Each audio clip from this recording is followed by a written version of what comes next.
I've been thinking a lot just recently and about transforming culture, um, but of course the culture that we all work in is so impregnated, saturated, stained by a paternalistic narrative.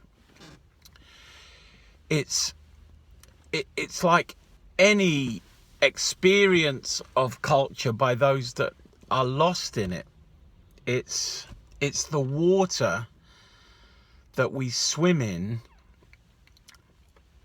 on a day-to-day basis. And the challenge that I've been feeling is how my work, particularly the book, interacts with that culture, while at points in its expression it seems to reinforce that culture. And that's been a challenge to me from the day I began to write the book and think about the book. That was my biggest challenge. This book, in places, when read at a superficial level, will not even at a superficial level, will appear to reinforce a paternalistic culture. Now, this isn't a defense of the book in those terms. It's seeking to talk about some of the frames of reference that inform all that I do. Now, those frames of reference are not the truth. Those frames of reference are just contexts that I use to move forward with the ideas and the experiences that I've had around supporting women who birth. Fundamentally, they're rooted in an understanding of evolutionary biology that some might label as essentialism. Well, here's how it runs, and most of you probably know where I'm coming from, is that the structures of our brain that enable us to use language, the forebrain, the higher brain, the neocortex, are very, very, very young in evolutionary terms. So what that means to me as I think about that is that the structures underneath, the deep, almost animalistic structures that I share in common with other mammals, are ancient and many millions of years old. Evolution, it seems to me, has held in place, evolution gives us as animals, we seem to be able to repeat patterns over time. And that those patterns are deeply held inside those ancient structures of the brain, held inside our physiology as the human animal. They're ancient. They don't need talking to. We respond as an animal does from those structures. What our most recent acquisition, the neocortex, has given us is both a blessing and a curse. Language gives us the opportunity to talk about our experience. Without language, we couldn't convey our experience and pass our experience down from generation to generation. Alfred Korbitsky, the father of general semantics, called it time binding. The ability to pass down through subsequent generations our ideas and thoughts. Our ideas and thoughts aren't the experience themselves. They are an account of the experience.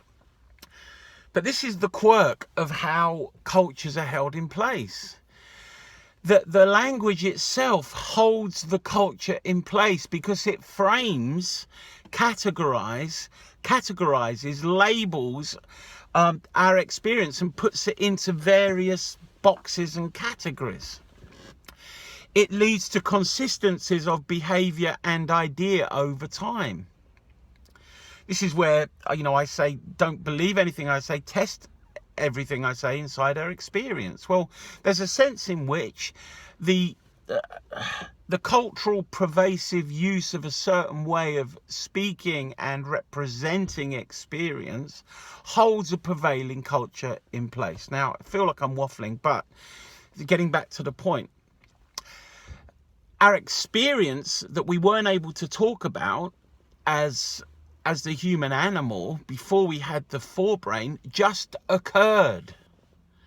It was the function of an animal surviving inside an ecosystem.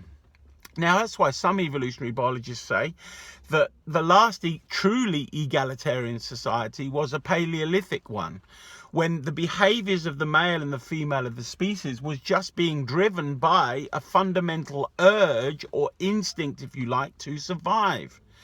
With the advent and evolution of our ability to create language, certain narratives have dominated.